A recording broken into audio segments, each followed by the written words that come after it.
Welcome back to the Budget Gamer channel, where we bring you critical and in-depth reviews of just about every indie game we can get our hands on, and today we're going to be taking a look at Heart of Corruption for the Nintendo Switch. And this one actually caught my eye not only because of the sale price, but because the graphics, besides the nostalgia, actually looked really unique, which, in all honesty, is getting kind of hard to find. But touting itself as a horror Metroid-Vania, I want to start off by saying that the graphics are much more run-gun, jump-gun than they are Tamashii. And if you haven't heard of either of those games before, I'm going to be posting the review links right over there somewhere. But jumping into the story for Heart of Corruption, it is a bit vague because part of the game's premise is to discover the mystery behind the AHAB system, which we initially see kind of harvesting, activating, and programming your playable character in order to send it off on its mission to stop the corruption that has affected this once industrious and successful place. But that is about as far as I'm going to go for the story, because discovery is part of it, and honestly, it's a bit confusing and has not much to do with the gameplay. So getting into the gameplay, you're going to start off with your main character, obviously learning the controls, but gaining access to a shield, which is both your defense and your weapon.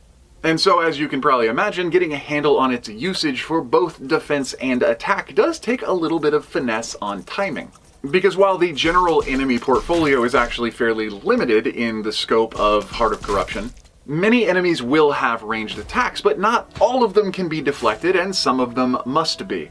Most enemy ranged attacks will actually home in on your position and can't be avoided, so therefore they must be reflected by your shield in order to inevitably destroy the enemy who dared to attack you.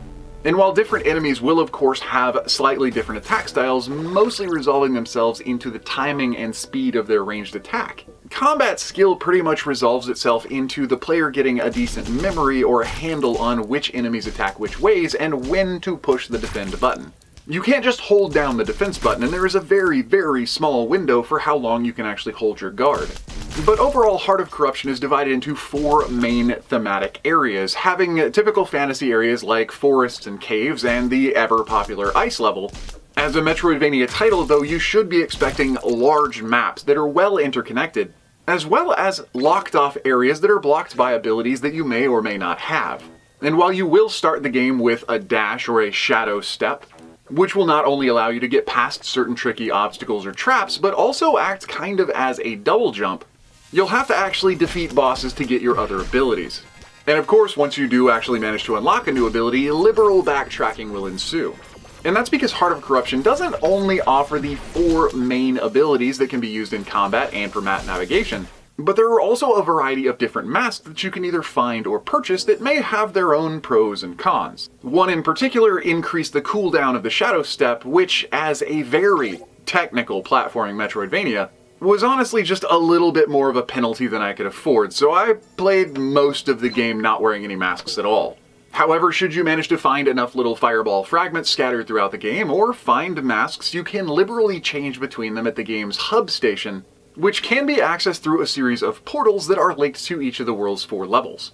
But as an additional note on gaming mechanics, which we will actually be talking about further in the critiques, though Heart of Corruption does call itself a horror-themed Metroidvania as its straight-up genre, it does house segments of technical platforming probably far beyond the level you'd find in any other Metroidvania flooding the eShop. Looking at it graphically though, I said that the graphics honestly were one of the things that drew me to the game in the first place.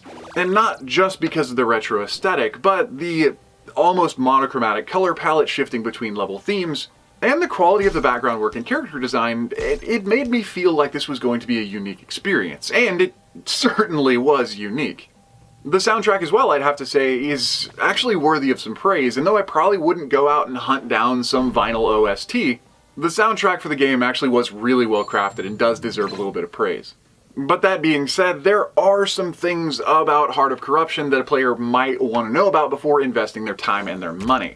And as at the point of this recording, there is like no information on this game on the entire internet, because believe me, I have looked. Hopefully some of these things will be helpful. And so addressing the biggest critiques first is probably the nature of the platforming in the game. Because while I do enjoy the audio and I thought that the visuals were actually really nice, I would gladly have forfeited some retro nostalgia for a little bit tighter character controls and a little bit more accuracy in just about everything. I mentioned earlier in the review that while there is no ice level sliding dynamic, there's this slippery element to just about everything in the game, and that is in the edges of platforms. And this is for every single level area and every single platform in the entire game. If you manage to just barely make your jump, you're gonna fall off. You're gonna slide off that slightly rounded edge to the platform. Which, while that's, all well and good because it is very consistent throughout the game, it just makes a massively increased level of frustration when you do get to a very technical platforming portion. And this is only compounded by the fact that there are blind jumps, as well as certain areas that have an incredible gap between checkpoints. And this being combined with the fact that a lot of the level areas have an insane vertical climb with really no way to catch yourself if you mess up. You'll have to develop ridiculous reflexes and character control to be able to even make it to the end of a platforming area before reaching a checkpoint to fight something that's actually a challenge. And as most of the enemies in the game provide absolutely no challenge at all, because honestly there just aren't even that many of them in the general level, it becomes painfully obvious that Heart of Corruption is much more a solid platformer than it really is a Metroid-Vania. And yes, I am aware that Metroid-Vanias are basically 50% platformer. But one of the things that will stand out is the irregularity of character controls. You will eventually get a handle on the platforming and the technical nature of the game, but then you might ask to change what you know. And the best example of this is probably in the ice world itself, where you start off the level with your typical heavy character with low jumps. But as you climb higher in the game, further out into space, your character becomes much more floaty with lofty jumps that can launch you across the screen. And of course, the developers impose spikes from above. But that's not really the issue. The issue is that you have to learn your character to engage with the level, and then unlearn your character to engage with the level, and then relearn your character to engage with other levels. Because after you beat the ice world, you no longer have a lofty jump, you're back to your regular heavy sluggish character.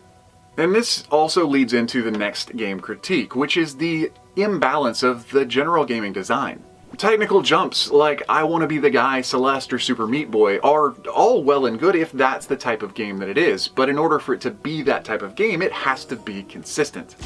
And the problem with Heart of Chaos is that it is decidedly not. Certain level areas may have you making dozens of intensely technical jumps before you make it to the next checkpoint, and other levels will have a checkpoint every 5 feet. And this does call into question the game balance, but probably one of the more nuanced interpretations is actually the game's shifting focus in its own genre. Having challenging areas and unchallenging areas, fine, all well and good, you're supposed to unlock abilities to get further anyway.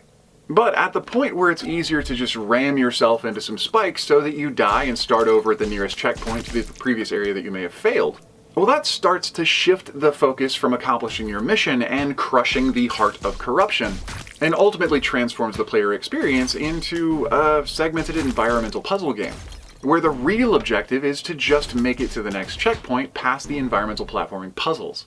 Taking a look at Heart of Corruption as a whole, I'd have to say it's definitely not the type of Metroidvania you're probably expecting, if it's even fair to call it a Metroidvania at all. Because it is most certainly a technical and challenging platformer with some elements of a Metroidvania thrown in, vis-a-vis the interconnectivity of the maps, and abilities that are required to navigate through it. And so, as a final thought and a note to gamers, if you're more a fan of challenging platformers, like I mentioned before, I Want to Be the Guy or Super Meat Boy, then you might actually be the type of gamer this was meant for. But anyway, that does about bring us to the end of the review of Heart of Corruption, now for the Nintendo Switch. So if you enjoyed the review, or especially if you found it helpful, feel free to throw us a like or comment, show your support, and don't forget to click that little bell icon when you subscribe to stay updated with the latest content. Because there are thousands and thousands of indie games out there, and as you can see, new and unique ones are coming out literally every single day. And as we are putting out new reviews and new content every Monday and Friday, chances are, if it's on the Switch, whether it's an easy hard pass or an absolutely unforgettable gem, you're probably going to find out about it right here.